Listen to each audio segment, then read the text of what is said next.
Hi, fortunate ones. Hi, fortunate ones. Hi, hi, hi. Welcome to the live. My name is Nadine, and I am a life coach that is here to help encourage anyone that is leaving a cult. I was a Jehovah's Witness for 20 years and have been led to come on and teach and educate specifically women that are rebuilding their lives after being a part of a cult. Yes, it is possible. I was able to do it with help with sometimes you have to have therapy first and with like coaching from friends that I had that were nurses and social workers. So they had experience with helping people recovering from trauma. So, what I'm being led to do now is to offer life coaching to women that are leaving, whether it be the Jehovah's Witness religion or any type of controlling situation. I was once in an abusive marriage while a Jehovah's Witness. I haven't shared that before, but I really didn't get that that was important to share until I started my coaching business. And let me not call it a business, it's a service. I'm a registered nurse. I've been a registered nurse for 29 years. I can hardly believe it. And I feel like it's a service. And that's the same way I look at my um, coaching practice. And when I started my coaching practice, like I was definitely led to start it, by God to help. Like I have an organized way to help people that are trying to recover from a cult or just any controlling traumatic situation. And what I'm finding with like all of my clients, I would say 90% of my clients, it is they feel powerless being in this cult for so long, being controlled, being told what you're supposed to do, what you're supposed to think, how you're supposed to behave. People, the women who, I mean, these are intelligent, professional women that are hiring me for my services, but they present themselves when it comes to their spirituality, when it comes to decisions in certain areas of their life, like they have no power or intelligence. So I'm seeing like they're initially, when they're booking a coaching session with me, they're saying, oh, I'm not sure what city I should move to because of the shunning. Like for you that are not for, let me give a little background of the way the Jehovah Witness cult works. Many people are brought into the religion or the cult based on being raised in it, and it's like a generational religion. If you leave it, you are um, disfellowshipped. If you leave it or if you break any of the rules, like for instance, I knew I wanted to leave the religion. I joined it when I was 7 with my mom. We were new to the religion. It was not a family legacy that brought us into the religion. I now understand with the spiritual work that I've done that what brought my mom into the religion was feeling rejected by her birth mother. My grandmother was a teen mother. Imagine being a teen mother in the 40s as a part of the Anglican religion, very strict religion in England. My grandmother was tormented by the church, her family, the Anglican church, for being a teen mom. Therefore, that trauma transferred over to my mother. My mother was a loving mother, but that trauma was never worked out between her being the child of a teen mother that was not supported and helped, which any mother needs the support of her sisterhood, whether it be her blood sisterhood, neighborhood, community. We need help as a new mom. I'm a mom of 3. Thank God for the people that helped me. So I think that was how my mother was brought into the religion. She was like a prime target for the love bombing that cults do. So, but that most people, they don't have a choice. They're born into it. Like me, I was 7. I didn't have a choice. My mom was like, "This is where we're going. This is she." It was like she was getting this all these mother um, examples of people that were like mothering her, which she didn't get from her own mother. So that was, I think, why she was drawn to it. Which I think what could have helped her is maybe if she had done some therapy or some coaching, if things like that were available to the common person back then. But it wasn't. People just suffer, and mostly women suffer in silence when we don't follow all of the rules of these patriarchal control systems that are set up within society. So that is what I was a part of, a religion like that. That's a little synopsis of it from age 7.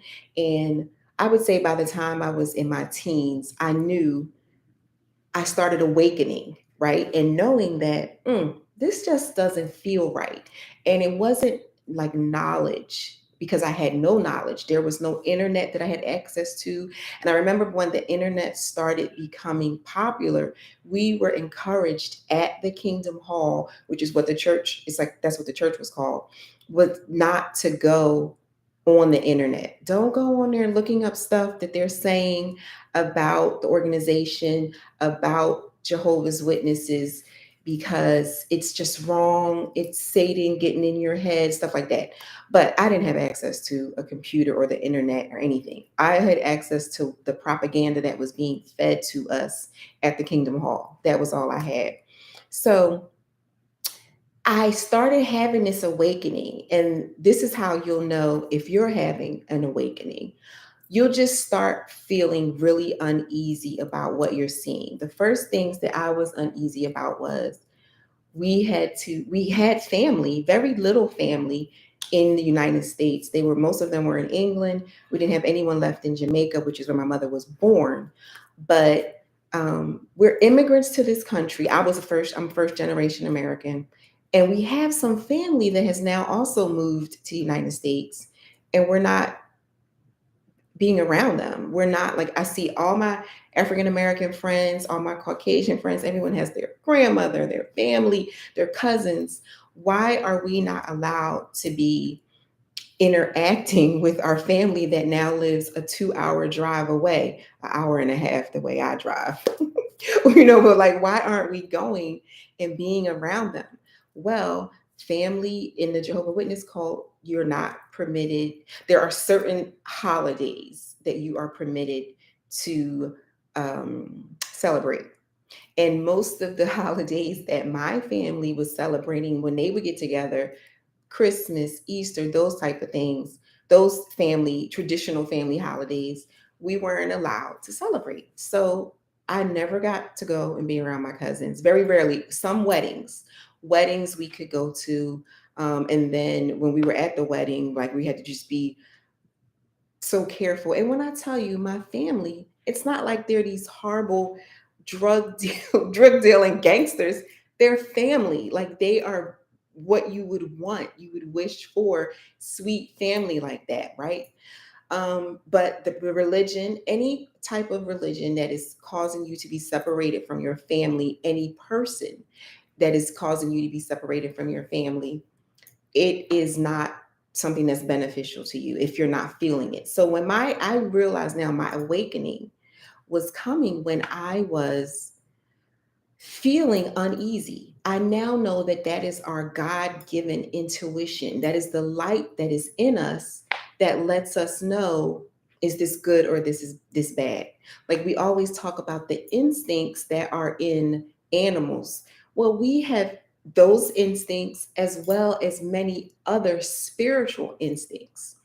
And in my awakening, I would say it had to start about 10 years in when I was about not even that long, because I knew by age 16, 15 that I was going to go to college. I was not going to go in full-time service. That's something full-time like ministry service. That was really big for the young women and the young men too, to go into this type of service where you would spend a required amount of hours out in field service per month, right? So I knew I didn't want to do that. I knew that I wanted to be a registered nurse. Going to college, secondary education was frowned upon. Um, so what I was feeling was the awakening. It was like, rise from your slumber, Nadine. This is not working for you. This is not, and when I say working, when we are in alignment with what God has for us, we feel peace, we feel joy. These emotions are like alarms, to let you know this is not um, what your divine job is here, your divine calling, your passion. So if you are having any of those feelings, and you're still in an abusive relationship, you're still in a cult, don't ignore those feelings. So, I have some other videos where I tell like the whole story of how I finally could not ignore my divine intuition, and I had to obey it and move into what my purpose was. And it's been over 20 years now. I am happily married. My husband and I have been happily married for 23 years. I was disfellowshipped for moving in with him. When we got engaged, I moved in with him because another rule in the Jehovah's Witness organization is that you cannot have that premarital sex, what they call marriage. Premarital sex is wrong. Living with a man is wrong, which they don't really even know if I was having sex with him, but we were engaged, right? So, but but that, and guess what? If you choose not to, if you choose to be like Sierra and her husband, and get married quickly and not have enter the marriage chamber before you actually stand before the government and say you make a dedication to each other, that is what the divine is telling you. I know what the divine was telling me. My husband, in our society, he was called my fiance many years ago, and in many other societies, tribal societies, different societies, not this European um, society that we're living in now under these Roman rules, he would have been my husband. Soon as he was my husband. And that day that we got married, that doesn't, like, I know so many people, unfortunately, that they will get married and not. I'm a registered nurse, so I am always around women. I have spent my past 30 something years in a female dominated career, which I love. But nothing, if the person's heart does not belong to you, I don't care if you stand up in front of 10 rabbis, 10 pastors, 10 preachers. If that person is going to not honor the vow they made to you, they're not going to honor it. The day we became acquainted, he made a vow to me that we are going to be married. You are going to be my wife, and he has not broken it in 20 something years. So it's about the person's heart. It's not about these man-made rules. Just because the marriage means nothing if it's not in the person's heart. So you have to take your power. And if you're feeling that and you know that, then you don't give your power away. Giving your power away by feeling guilty, giving your power away by not being with someone you want to be with. No, that's all a part of this patriarchal society, which is relatively new. This whole patriarchal ruling over everything. Now, don't get me wrong, I love men. I am such a girly girl, feminine girl. Where would I be without the masculine power, the masculine energy? I need it just like he needs me. I need him. I need him to be, I need the masculine energy in the world so I can be the feminine energy. I mean, so there's a balance, right? There's a balance, but I'm definitely heavy on the feminine side, and that's who I am. And we should be allowed to be who we are, whoever we're being called to be. So what I mean is, so while I have, I've done so much work working with people. So like I was saying, my clients, they are still operating in a powerless mode even after their awakening. This is so funny. The way I have this set up is the way I lecture. I also teach, I'm an instructor. I teach anatomy and physiology to second year nursing students, and this is how I stand. So this, I've done so many videos where I'm sitting down and I'm so not comfortable. Having been a nurse for almost 30 years, I don't sit down. I'm always running up and down somewhere. And then even as an instructor, I'm standing, and this I have had some this is just comfortable for me. This is really comfortable. This is how I stand. I don't think it, I remember one of my deans was like, you putting your hand on your hip will give off an air of like attitude, or like you're looking down on your students. And I was like, there's no way. Let's go back to the whole divine energy. My students had, no student has ever said that to me, that they felt like I was looking down on them. Um, my energy is always encouraging, wanting to help them understand the material. Anatomy and physiology is such a high density material memorization that we have to fly through the material. So that's just kind of how I feel. And I love that I'm bringing that energy from my nursing career now into nursing education, into this type of spiritual education, because that is it's just as important, right? Knowing how to heal yourself physically, the spirit, that's heavy on the masculine side. Yet again, even our medical system is so heavy on the masculine side. It is preventing the feminine from awakening. And how much healthier would people be if there was that more subtle side of the details? The things that the things that the masculine energy just doesn't always, they're not heavy on that side. That's not where their focus is, and we don't need their focus to be on that. I don't need, and that's based on our genes. Like genetically, the masculine energy was more heavy on protection. I don't need him so engrossed back in the days, back in the Sahara of Africa or wherever, that he's so engrossed picking the flowers, that he didn't hear the lion coming when me and the baby was sitting down. I need him to be ready to act, right? So that's the same masculine energy that is genetically in our men, and we need them to be that way to balance us out with our details. But how much more with healthcare, the physical body taken care of would be so much more efficient if we had some more of the female making the rules in our healthcare system, looking at the details, taking time to analyze everything to say what is really going on with this person.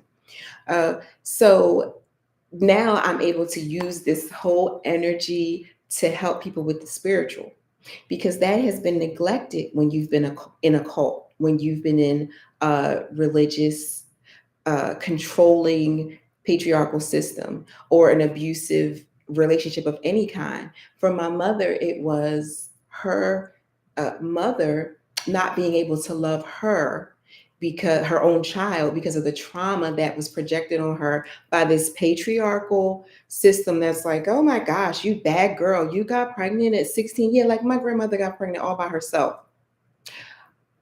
My granddad, Eddie, wonderful, but he went on with his life, went on. He moved to England as well, married a wonderful British woman, and there was none of that burden on him. Why? I don't think, and I don't feel like there should be shared burden. I feel like he was able to live his life. He uh, was in a relationship when he was 16, it didn't work out. My grandmother should have been allowed to live her life in peace.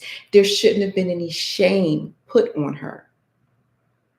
Um, Now she did remarry. She remarried my, I don't call him step grandfather, but grandpa Goulburn, and he was wonderful. He was wonderful. And then my mother, they went on to have their many children, right? Because back in the 40s and 50s, no TV, no this, they had plenty of children. And lived together. And I mean, lived such a beautiful life even after that trauma though was never healed. And I do think it um added to my grandmother not being as happy as she could have been, even after she met Grandpa Goulburn, who was such a wonderful man, loved her, loved my mother no differently than he loved the other children that they had once she was an adult. But that trauma, that hurt was still there, and it was definitely passed down to my mother. So what I'm learning with my clients is, first, before you can make any decisions, let's heal this trauma that has been put upon us, um, not to be living in our divine feminine. Let's work on awakening the divine feminine. It's just not awakened because initially, you're looking at it like, oh, look at all these horrible things that are happening in these different religions. I'll speak a lot about the Jehovah Witness religion. Like, I saw just like yesterday that there were huge arrests in Pennsylvania of Jehovah's Witnesses. Like, I saw that come up. I didn't go into it. I didn't go into it to read the article, to see anything about it, because I'm past that now. I have awakened. I realized that the responsibility that I played in staying in that religion much longer than I ever should have. And I've done the work to heal. I've done the work to completely begin the awakening and ascension process of my feminine divine. And my life, it just gets better every day. It feels like we're living a dream. Like, my husband is so grateful that I'm in his life. I'm so grateful that he's in my life. Our children are flourishing. And I'm talking about, don't not do this work. There was a point in my life when I left the organization. Even though I left, like, even though my awakening started and I was like, okay, enough is enough, but I was still lending my power to the organization because I was actually thinking about ending it all. Like, I was so uh the depression was unbelievable, and I am such a happy, loving person. But when I was giving my power to them, my mom had passed, like, all within, oof, my mother died. My daughter was diagnosed with autism. I had been disfellowshipped. So all of these people that were my community, my loved ones, I thought my friends for 20 years, were just like seeing me on the street and walking by. So I wallowed in, like, still believing the story, the lie that I had done something wrong. So I couldn't blame the Jehovah's Witness organization for that. And what I did, right, for some time until I did the work. So if you're still in that dangerous place of blaming them, you might need to seek out actual, like, therapy to heal the trauma. Now, you can do therapy and coaching, but if you need therapy, um, and you can only do one, start off with that. And you might say, how do you know if you need therapy? But what I did was I went to see a therapist. Like, my job had the insurance I had, it covered therapy. So I went to see about getting therapy, and the therapist turned me away. She was like, no, I think that you are able to put your life together. Like, who turns away somebody with great insurance? But she was, and I remember I was upset about that. I was upset that she turned me away when I'm coming to you telling you how depressed I am. But I'm glad I went, because, like, this was someone that, she didn't have experience with cults, but I'm sure she was trained about trauma, and she was right. I did not need to dwell on that anymore. And I had people around me that were able to coach me, talk me through, listen, and help me to keep building a new life, keep awake, keep ascending in my awakening of who do I want Nadine to be? Who does God want me to be? What are my passions? What are my desires of what I want to be? So that is what I have been recommending to my clients, is to um, move on into building your life, move into your power. Like, you left the organization. Some people have left. Some people are thinking about leaving. Well, I only had one client that was actually just thinking about leaving. Everyone else left, but they're still kind of stuck mentally in this powerless mindset, not finding passion and investigating and learning about themselves. So that is where, most of them are. But the one that's still there, so she's still there, right? She's still there. She's still figuring out how to leave. And I can understand that, because you are literally embarking on an entire new life. And a lot of people, she is older, but I don't think that there is a limit on rebuilding your life. I had met people that were like divorced in their 60s, women, and built a whole new career. It started getting new hobbies, and were like, I am so happy that I made this change, that I embraced my power, that I started walking a new path of freedom for myself. So if this, actually, I want to think this was our neighbor's mom. I want to say she was in her 60s. Like, they had been married 40 years. And okay, so we lived on that block for some time. We knew them. We would see them. They would come into town, visit the grandchildren.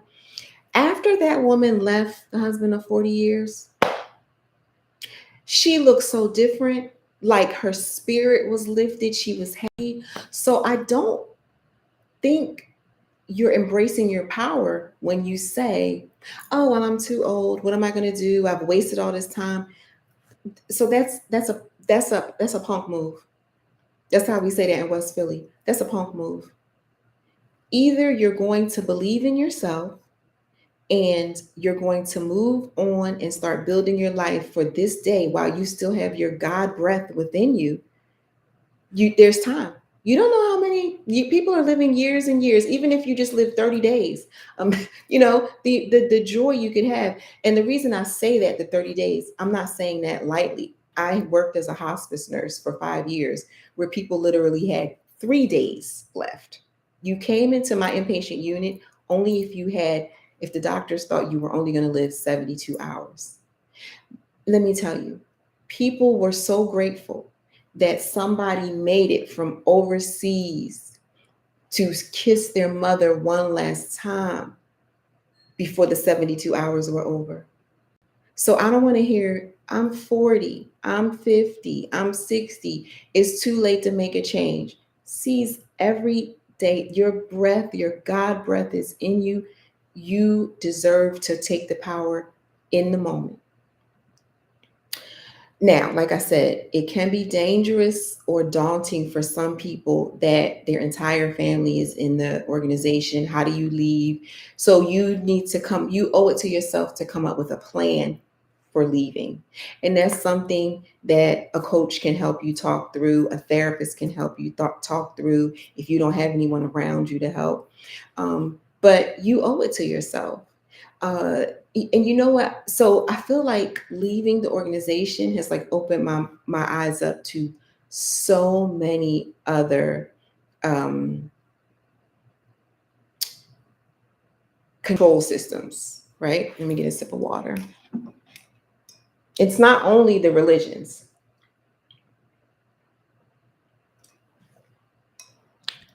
It's also the healthcare system. I feel like you're you go to school, you get your degree, you take this. I went for 4 years to get my Bachelor of Science.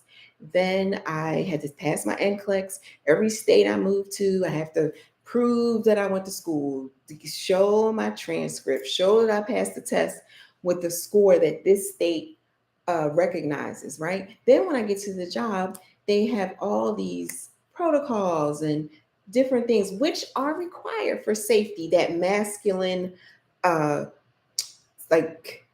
my coach that I use, she calls it a container, that masculine container. You need that because with women, like, we want it all.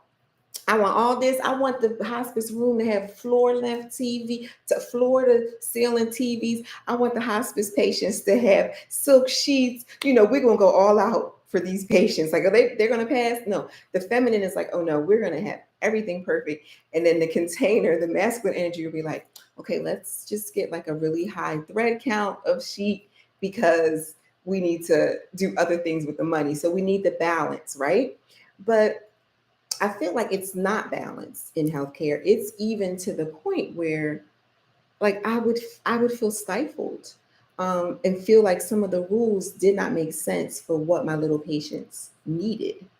Um, so I would challenge those rules in my power, the power that I could have as a nurse, not breaking the law, is to challenge.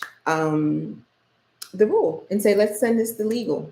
Sometimes I would ask for things to be sent to legal. Sometimes I work night shifts, so sometimes I couldn't ask or notify a manager that I was going to break protocol, so then they would send it to legal. And guess what? Every time they would come back and legal would be like, well, really, that's okay. That's in her scope. That's but it's ridiculous because most nurses, respiratory therapists, physical therapists that have a license, a doctor that have that license that they've worked so hard for, they're not going to take a chance to go against legal, because it's like we're conditioned in healthcare to give our power away. My power is that I went to school for 4 years. I have cared for people for 30 years, almost 30 years, 29 years. This is my passion. I love these people. You're taking my power away by not letting me have any wiggle room, not respecting my intelligence, not respecting my feminine, that I will make the best decision for this beautiful person that I'm caring for, child, old one, dying person. Where is it's so uh, regulated. I feel, and when I look at us, our nurses, if you ever go around a bunch of nurses, or go look at Nurse Blake, he has a YouTube channel, hilarious boy. But he's funny, but he talks about all the frustrations that nurses experience. It's so true. And I'm telling you, we are 97% of the nurses I work with are caring people. They love what they do. Please don't think we get paid enough. My life is really great. My husband is a provider husband. My money is my money. Um, but for someone that, I wouldn't be able to live the lifestyle I live with just my nurse's salary, right? So I need somebody to need to be married to a provider because I wanted to be a mom too. So I wouldn't be able to live my lifestyle without him. So that, I feel like too, that patriarchal system it is affecting the care that the patients get. So now we've seen the patriarchal system that's trying to suppress our feminine divinity in the churches, in the religions, then in the healthcare system, and then in the schools as well. In the schools, they have us people sitting in these little desks. Everyone is taught the same way. They don't know. I am not an artistic, like painting. You don't even want to see my handwriting. But that's not my thing. But there are so many people that is the way they express themselves. And to me, that's more fluid. That's more free. That's more feminine. The men that can do that, like my husband's best friend, oh my gosh, he is unbelievable with the artwork that he can do. That's the creative side. That's more in his honing into his feminine energy, doing it. He's a married man, he head of his household, but that's definitely something that is not in a strict masculine container, being creative. He has a really great balance with that, right? But they don't teach like that. They don't teach in different ways to the artistic mind, to the math mind, to the science mind. They teach to the math, science mind. That's it. That's why I did well in school. They taught, it wasn't that I was smarter than my friend who didn't think that way.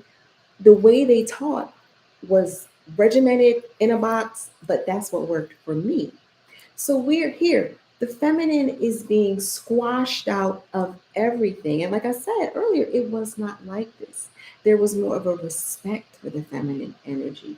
There was more the mother of the village, the healer of the village that knew about the herbs. They would have this, somebody would get out hurt hunting. She knew how to make a salve. Like, my goodness, when I do my meditating, like, I'm just like, oh, going back into my past lives, like, what a wonderful healer I was in that timeline. But what I'm going to say now for this timeline, I am going to do all that I can to help people awaken to their feminine divine energy because it's needed. This is what the mess is going on around. Everything that's a mess, it is because it is needed. These men can't be men because there's nobody to be their feminine. So, and I think that is what's leading to all this crazy imbalances that we're seeing, abuse of children in our society. We won't let the men be men, and we won't let the women be women. It's a problem. It's going against nature. And when I say men be men, women be women, the feminine energy, the masculine energy, because that can be between you see it if you see like a same sex couple, somebody's obviously the masculine, heavier in the masculine energy, heavy in the feminine energy. And that's why that relationship works for them. As long as we have balance, the vehicle of the body that it comes in, we put too much on this vehicle, on this body. Now, we do have to pay attention to it because we live on earth. We need this vessel, we need this temple, the house of God, right? Our divinity is here. So we do have to take care of it. It's fun to dress it up. But we're neglecting the spiritual masculine and feminine energy. And that's what is causing people are like, why am I anxious? Why am I this? Why am I that? Well, you're cutting off half of you. You're not using being on this earth and existing the way we were supposed to. We're not supposed to just not pay attention to the feminine, or the masculine, or the balance of the two, right? So the way you would know that you're awakening, so you might have it like me, you might be in your career and be like, this is not working. I am feeling powerless at my job. There's no way that your mental and your spiritual can be at peace and harmony if you're going to your job and you are not exhibiting your power. It's the same as when you're going to a church and looking for spiritual nourishment, spiritual community, but you're not allowed to express yourself uh, the way you express your femininity. Some people wear tons of makeup. Some people wear the long nails. That's none of my business what they want to do. If that is how they are feeling to express themselves today, that is how they can express themselves. They have the freedom and the sovereignty. And that's what these controlling religions, they take away your sovereignty. You feel like they say, oh, you have these options. That's not really options. Freedom is freedom. There's no half of freedom. There's no freedom within these parameters. If I'm free, I'm free. And what is happening is we're letting our power be taken away, waiting for them to give us our freedom. They're not going to give you your freedom. You have to own your freedom by reigniting your power, awakening your power. So, what I'm going to do with my my what I've learned by working with these clients, like I said, intelligent women, these are people with advanced degrees, but yet still operating from a place of powerlessness.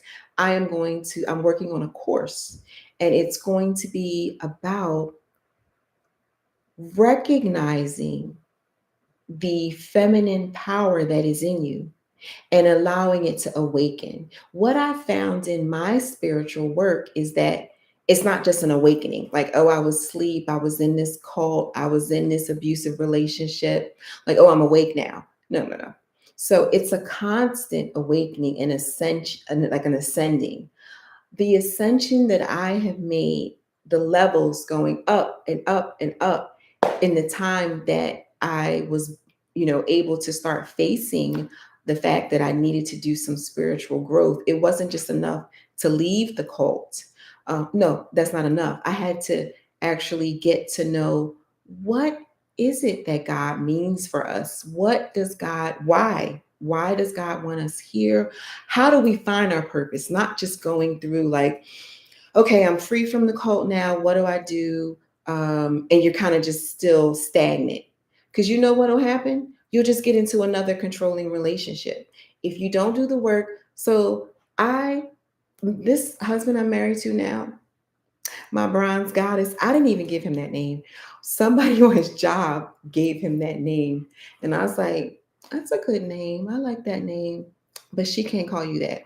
But anyway, it's like, I thought that was just like the awakening. It's not. As you do the spiritual work, it's like you keep ascending in spiritual level. It's like how Sierra had this song that I loved. This song, my husband was sick of me with this song, level up, level up, level up, level up.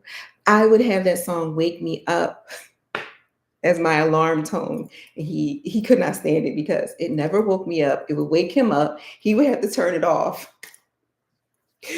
And that song is a hype song. Like, it was hype. But that's what my spiritual ascension has been like. First, I thought it was about just meditating or just leave. No, that was not the first level. First, it was just like, okay, I'm leaving. I'm embracing my freedom, right? But then I was free. But because I wasn't doing any spiritual work to continue uh, this spiritual ascension, leveling up, like I got stagnant, confused, frustrated. And guess what? I joined another cult. Yes, I've never said this before. I joined not one cult, but two. This is what happens when you don't do the work. You don't do the spiritual work. You're just stagnant. And then people feel like, oh my gosh, I've got to run back to Jehovah because I'm out here in the world and I still feel confused. I still feel, well, you have to do the work, right? Just like we have to do the physical work. This morning I was at the gym at 5:30. I need to do some work. Am not where I want to be in my ascension of my physical body, because the physical is just as important. We can't have this overly spiritual walking around, moo, can't talk, fasting. None of that is going to bring you closer to God spiritually, closer to your purpose, closer to the divine. It's actual spiritual work that will bring you closer, the way you are led to do your spiritual work, right? And what I would recommend is trying different things. So that's when I started doing the meditation. Like, so first it was like music to get myself out of that low depressive state. Music worked for me. Um, with helping my daughter, it was really good to connect with her as well. She was not able to speak. And that music, I would carry her on my back. It would connect us. It would lift my spirits. Then I learned about angels, which I had always been attracted to angels all along, statues, feeling like wondering about angels. But the organization just taught that it was so, the Jehovah's Witness organization, that it was demonic. It was not, if you open that door, you're going to let demons in, just like fear here, fear about everything. Um, that I never even looked into it. Well, I started studying about angels from the Bible, even from the New World Translation. It's clear in there. Some information is, let me not say completely clear. It is in like, you have to understand it, like how Jesus, he spoke in parables. So many of the great teachers speak in parables, right? What helped me start understanding the Bible more, I homeschool my kids. You can see my journey about homeschooling my kids. I have another channel where I'm going to just like post vlogs about our life. It's called Fortunate Living Nurse. Because that, and so initially that was a channel to help people that were wanted to homeschool while they worked. And what I've found myself doing with my clients is saying, go look at, because they're like, how are you weird now that you're into angels and you're into meditating? And I'm like, no, it's not this whole, like I said, woo woo crazy stuff floating on a mat. No, I'm still Nadine. But now I realize that there's a spiritual side of me that needs to be developed, that needs to ascend, that needs to learn true self-love and self-power so I can help teach the world, heal the world. Michael Jackson healed the world. I was afraid to talk. They went on a witch hunt with Michael Jackson. That's a whole nother story. So I, kept ascending, kept doing new things to learn, to become comfortable with my spirituality, and I'm just normal. So what I'm going to do with that other channel is make it just like vlogs of it's nurse, fortunate living nurse, and just do vlogs to help people see, like, even though I'm giving spiritual advice over here at Fortunate Awakening, we're just a regular family. We're just a regular family. And this spiritual awakening and spiritual work that we are all doing is helping all of our dreams are just coming true. We're able to help everyone that we're around that is ready for the help. Like I have my children, people just love being around them. They are loved even when sometimes they're getting on my nerves. People are like, oh, your son is this, your daughter is that. And I'm like, look at that energy, that love that they, because of them doing their spiritual work, is on others. It's showing up on other people and helping them. And that's our purpose here. But we're all not here to serve in the same way. So you might feel yourself awakening in your career. You feel that uneasy feeling, awakening in the church, awakening in religion, right? Because for me, it was first like leaving the Jehovah's Witness church, right? Kingdom Hall. That was like my first level of awakening. Then when I had children, I saw that the education system was like, this is going to ruin most of the people that go through this education system, which we're seeing. My friends that work as school nurses, I have two friends that work as school nurses. The amount of medications they give out for psychiatric medications that they are giving to these children in elementary school, it needs to be questioned. What are we doing that these babies, fifth grade down, need all of these psychotropic medications?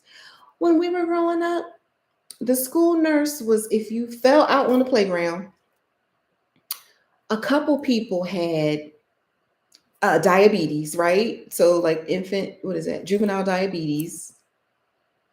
I don't even think people had asthma back back then. People weren't. The school nurse was chilling, right?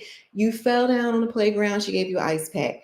You ate too much at lunch, you vomited, you got sent down there, she gave you a popsicle. You were back up in your room.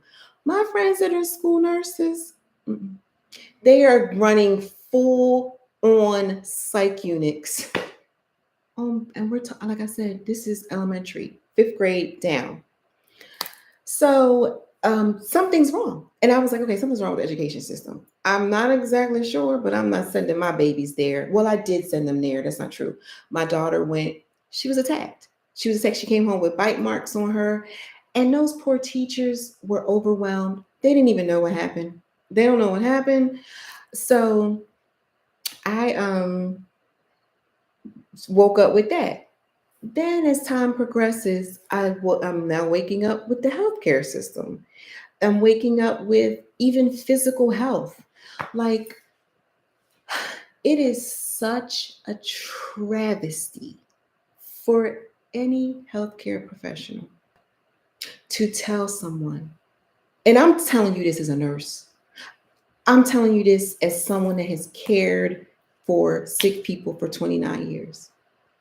Somebody that is morbidly obese, don't you dare tell them that they just big bone. You don't love that person.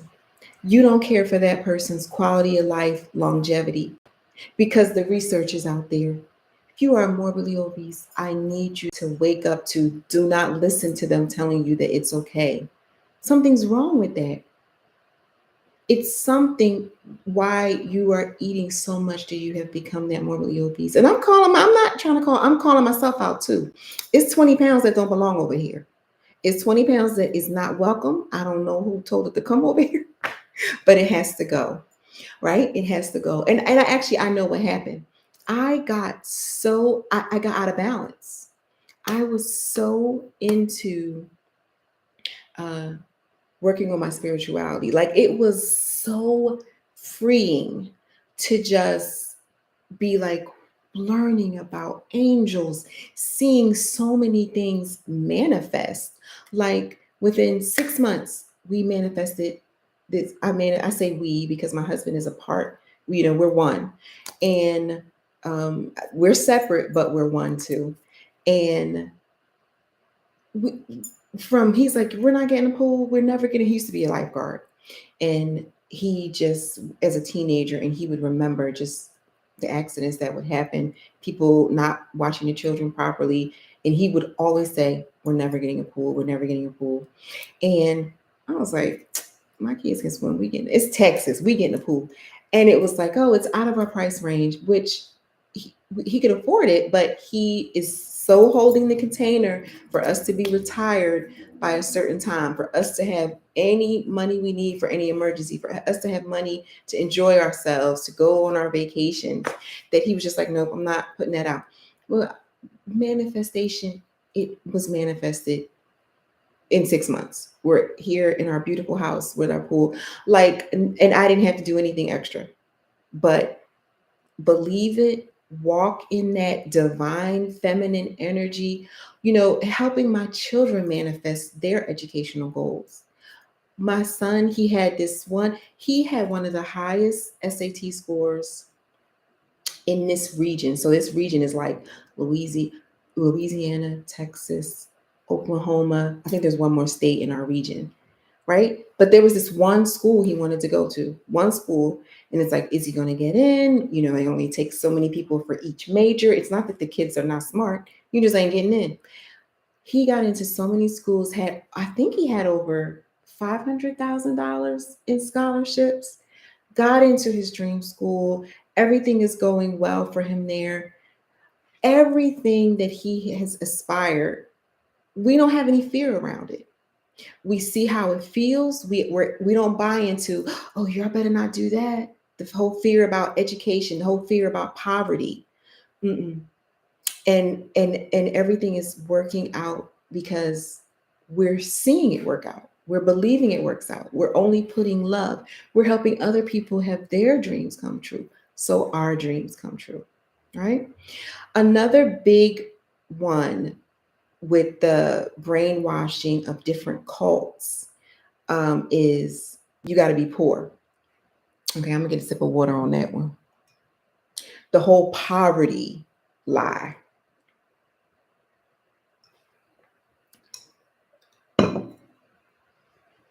That is ridiculous. That money is evil. Now, if we know that God, the universe, is infinite, that they don't know where it ends, and that we know that everything is energy, and that energy never is destroyed, never goes away. It's always here. How can God want us to take any type of vow of poverty? Right? Let me see. I see a comment here.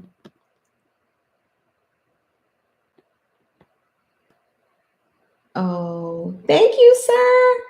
Thank you so much. You are always so positive. You are always so positive. Every time I see your comments, like I even go back through old videos to answer people's questions, and I see your comments, and they always fill my heart with such love. So thank you. I'm so glad to see that you're doing well. So Blessings to you. Blessings to you, sir. You always just make me feel so happy. So this is a lie. Let's think about, if let's just look at it from a feminine. If you, as a woman, if you are poor and you have this child, your children that you love, and but you've taken this vow of poverty, and to me the vow of poverty is just like for nuns literally have to give away their worldly possessions, go to the convent, different things. No, but I feel like Jehovah's Witnesses make you take a vow of poverty. You are not going to get education. We live in a time now, it's changing a little bit now, but when I was growing up, let me talk about when I was growing up, 30 years ago, when we're getting out of high school, people that did not have some type of trade or education or skill were going to get jobs that paid the least. Now, I'm not saying there's anything wrong with people. If you want to work in a supermarket, if you and make a small amount, I'm assuming that's like minimum wage, right? Um, some unskilled job, if you're choosing that for whatever reason, that's fine. That's fine. I don't want to do that. I don't want to have to be struggling about what my kids are going to eat. Can we go on a beach vacation? Can I buy? I remember being little and my feet grew so fast, I had to walk on the back of my shoes. I can only imagine how that broke my mother's heart, because she had to choose between paying my tuition at my private school because my neighborhood was so bad, or getting me some shoes. And she paid my tuition all like 12 months. They allowed her to stretch it out for 12 months. No, that poverty is what causes a lot of frustration, a lot of anxiety. There are children in this country malnutrition because they were in the Jehovah's Witness organization that I knew personally.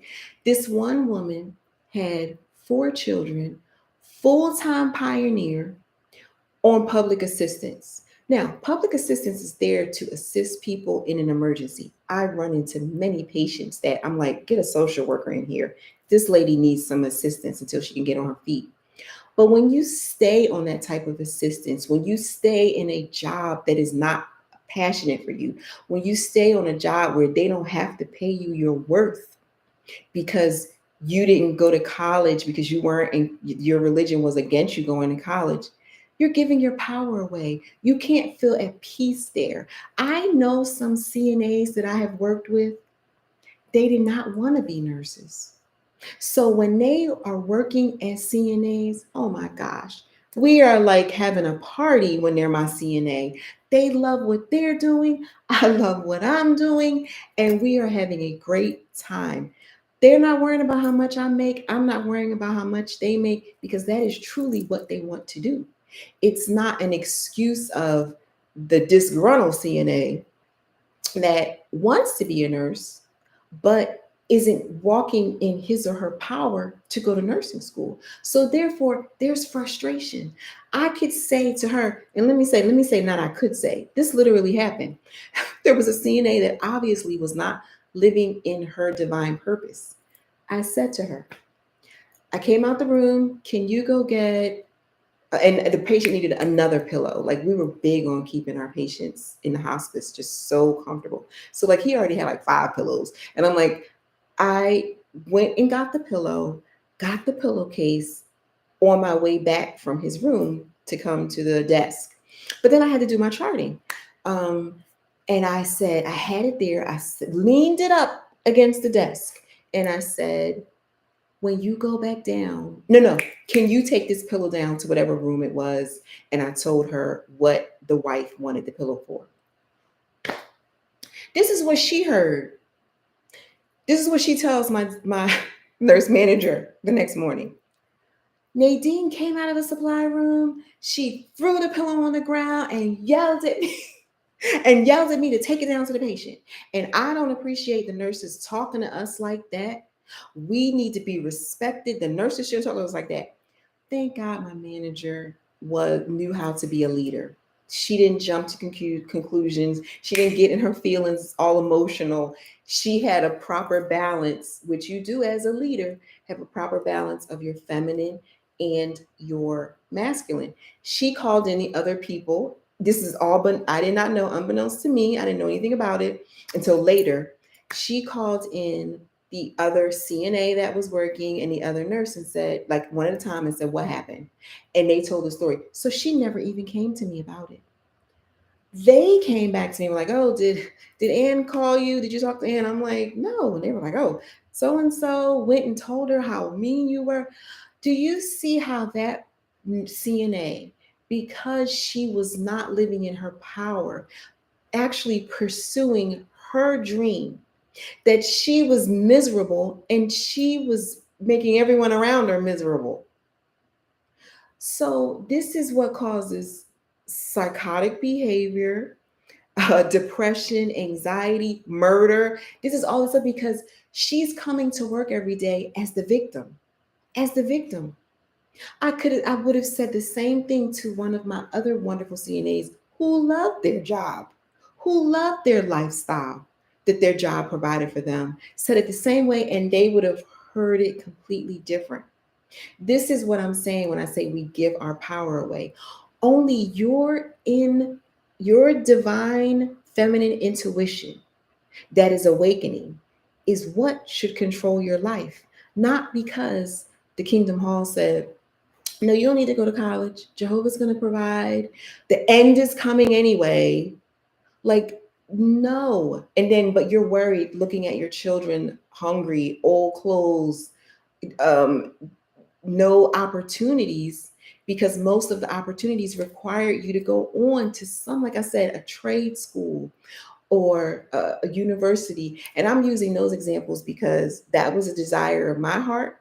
And I knew it was the desire of a lot of people that I knew when we were getting out of school. One woman I knew, girl I knew, she was a little younger than me. That girl was meant to be a ballerina. When I would go and see her dance, stand up on, what is it, the point shoes, feet busted up when she took those point shoes off. But it was like she was in heaven when she was on them pieces of wood on her toes. She was in heaven. And guess what? I love going to the ballet. My daughter loves going to the ballet. I drag the boys anyway. But she is bringing such joy. Well, ballerinas. When I go, now I'm never going to be up on the toe shoes with the wooden toe. My goodness, no. But they bring me joy when my family, we can go and see the Nutcracker as a tradition and love it and have that family time. So that's how she's serving the planet while in her passion, in her divine. Okay. So those are just some examples of how when you're not living in your divine and feminine for us as women, how it just causes this snowball effect of dysfunction and pain on the planet. So I realized that so many of the questions that my clients were having, the problems that they wanted to talk over in coaching, it had to do with that. So I am uh, formulating a course about owning your feminine personal power.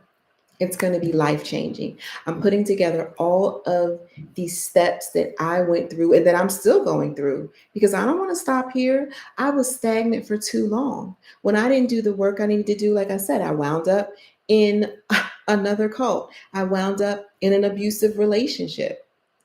So I'm still doing work because I know that there's more. There's more, the divine, the universe, the God, there's more for me to grow. But I want to teach in a organized manner, not just one, client at a time, because they're coming, like I said, 90% of them are coming with like the same types of issues that we need to work on to help them to ascend. So look out for that. Just wanted to come on and give you some encouragement, that those feelings, don't suppress them if you're awakening. If you're feeling your intuition that something isn't right, pay attention to it. Pay attention to it, fortunate one, and be willing to do the work. Okay. So I think tomorrow I'll probably come on again and do something about some meditations that I use and rituals that I implemented to help me to accelerate the awakening by tuning into my intuitions. Okay. All right. Thanks for logging on. Thanks for liking and sharing and subscribe as well. Okay. See you soon.